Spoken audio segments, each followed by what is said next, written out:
امام الانبیاء محبوب کبریا حضرت محمد مصطفیٰ صلی اللہ تعالی علیہ وسلم کا مرض اتنا شدت اختیار کر گیا، بے ہوشی شروع ہو گئی. کبھی ہوش آ جاتا ہے، کبھی پھر بے ہوشی طاری ہو جاتی ہے، مرض بڑھتا چلا گیا. ایک روز نماز کا وقت آیا، جناب مدنی کریم صلی اللہ تعالی علیہ وسلم کے دیوانے، حضور کے پروانے، حضور کی شہدائی، حضور کے اوپر جان مال قربان کرنے والے، اولاد قربان کرنے والے، ساری زندگی قربان کرنے والے صحابہ کرام مسجد میں حیران ہیں، آج نماز کیسے پڑھیں گے، سرکار موجود نہیں.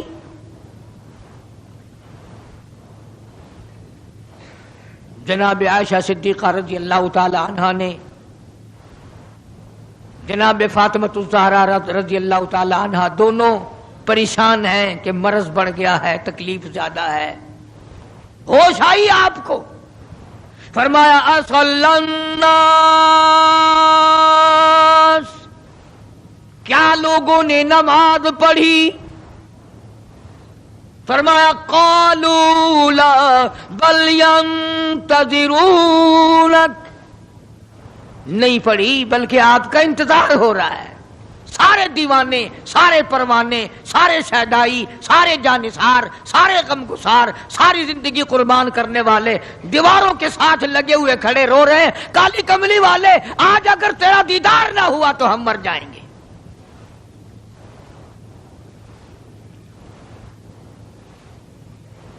فرمایا مری ابا بکر ان یصلی الناس، عائشہ رضی اللہ تعالی عنہا، ابو بکر کو میری طرف سے حکم دو میرے مصلی پہ کھڑا ہو کر نماز پڑھائے، میرے مصلی پہ کھڑے ہو کر نماز پڑھائے. حضرت عائشہ رضی اللہ تعالی عنہا نے عرض کر دیا، میرے آقا میرا ابا تو کئی دن سے روتا پھرتا ہے، کئی دن سے رو رہا ہے. اذا جاء نصر اللہ کی صورت جب نازل ہوئی تو سارے صحابہ نے خوشی منائی، سارے مدینے نے خوشی منائی. اذا جاء نصر اللہ والفتح، اللہ کی حمایت آئے گی، نصرت آئے گی، تائید آئے گی، فتح آئے گی. ورأیت الناس یدخلون فی دین اللہ افواجا، تم دیکھو گے کہ فوج کی فوج اسلام میں داخل ہو رہی ہیں، لشکر کے لشکر اسلام میں داخل ہو رہی ہیں. ساری بات خوشی کی ہے. فسبح بحمد ربک، اور آپ میری تسبیح بیان کریں. بس یہ آیت سن کر ابو بکر کی چیخ نکل گئی. سارا مدینہ خوشیاں منا رہا ہے، سارا مدینہ خوشیوں میں ہے، سارے صحابہ خوشیاں منا رہے ہیں. عام لشکر اسلام میں داخل ہوں گے، ساری فوجی اسلام میں داخل ہو جائیں گی، لیکن ابو بکر صدیق کو لوگوں نے دیکھا اس کونے میں بیٹھا روتا ہے، گھر میں بیٹھا ہوا رو رہا ہے. کسی نے پوچھا صدیق رضی اللہ تعالیٰ عنہ، سارے تو خوشیاں منا رہے ہیں، تو رو رہا ہے، تجھے کیا تکلیف پہنچی ہے؟ اذا جاء نصر اللہ کی سورت کے نزول کا پتہ نہیں چلا؟ جناب ابو بکر رضی اللہ تعالیٰ عنہ جو نبوت کا راز جانتے ہیں، مزاج شناس نبوت کے، سب سے پہلا رفیق، سب سے پہلا ساتھی ابو بکر صدیق رضی اللہ تعالیٰ عنہ ہے. روتے روتے فرمانے لگے، او مدینے والوں، یار کی جدائی کا وقت آ گیا. حضور کریم صلی اللہ علیہ وسلم کی روانگی کا وقت آ گیا. انہوں نے کہا تجھے کیسے پتا چلا؟ کہ دیکھتے نہیں ہو قرآن میں کیا، فسبح بحمد ربک، آپ میری تسبیح بیان کریں، مطلب یہ کہ آپ میرے یہاں آ جائیں. سب سے زیادہ صدیق اکبر نے قرآن کریم کو سمجھا. تو حضرت عائشہ رضی اللہ تعالیٰ عنہ نے عرض کیا، کالی کملی والے وہ تو پہلے ہی روتے پھرتے میرے ابا، تو کسی اور کو حکم دو. فرمایا عائشہ، امت میں تیرے باپ جیسا نظر کوئی نہیں آتا، ساری امت میں تیرے باپ جیسا نظر کوئی نہیں آتا. صدیق اکبر رضی اللہ تعالیٰ عنہ کو حکم مل گیا. صحابہ نے مصلی پہ کھڑا کر دیا، نماز ہو رہی ہے۔ اللہ اکبر۔ ایک تھوڑا سا نقطہ باریک سا ہے، اگر توجہ کرو گے تو مزہ آئے گا۔ ادھر حکم دے دیا نماز پڑھانے کا، ادھر نماز شروع ہو گئی۔ ایک تو یہ بات تھی نا کہ حکم دیا، نماز ہو گئی، پوری ہو جائے گی، وہ پڑھا دیں گے، اور ایک یہ ہے کہ میں خود نماز پڑھاتا ابو بکر کو دیکھوں، صرف پڑھاتا نہ دیکھوں، میں بھی صدیق کے پیچھے نماز پڑھوں۔ کل لوگ کوئی اعتراض نہ کریں، یہ ایک بڑی بات ہوتی ہے، پر مصلی پہ بھی خود کھڑا کرنا اور خود پیچھے آ کر کے نماز کی نیت باندھنا۔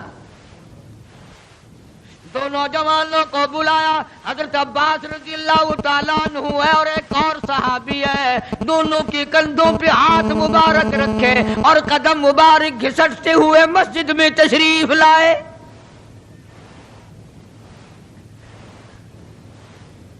آپ اور میں تو تھوڑی سی تکلیف ہو جائے، سب سے پہلا نزلہ نماز پہ پڑتا ہے، کھانا اچھا ہو جائے گا، ڈاکٹروں کا خرچ بڑھ جائے گا، اور گھر والوں کا دھیان بڑھ جائے گا، فکر بڑھ جائے گا، لیکن مرنے والا، بیمار پڑنے والا جو ہے نماز سے بے فکر، سب سے پہلے مسلمان نماز چھوڑتا ہے۔ اور میری بات لکھ کے لے جاؤ، لاکھوں کروڑوں میں سے 2-4 نمازی مرتے ہیں، بڑا خوش نصیب ہے وہ آدمی کہ دم نکل جائے پر نماز ایک بھی قضا نہ ہو، آخری وقت تک جس کی نماز قضا نہ ہو۔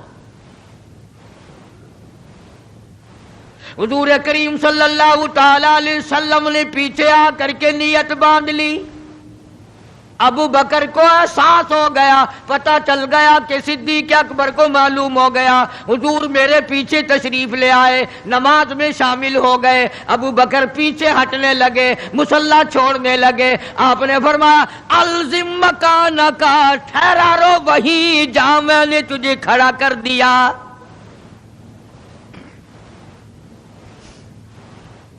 نماز ہو گئی۔ اب حضور کریم صلی اللہ علیہ وسلم جب تشریف نہیں لائے تھے، سارے غمگین تھے، سارے پریشان حال تھے، سارے یہ سوچ رہے تھے کہ آج کیا ہوگا، آج کیا بنے گی۔ سارے سرکار دو عالم صلی اللہ علیہ وسلم کے دیدار کے لیے اکٹھے ہو گئے، اور یہ آپ کا تشریف لانا، آخری تشریف لانا ہے مسجد نبوی میں، اور منبر پہ آپ تشریف فرما ہوئے۔ آپ نے اسی خطبے کی پھر بعد الفاظوں کو، بعد احکامات کو دہرایا، اور لوگوں نماز کا خیال کرنا، نماز کی پابندی کرنا، یتیموں کا خیال کرنا، محتاجوں کی غریب پروری کرنا، اگر اس کے خلاف تم چلو گے میری کوئی ذمہ داری نہیں۔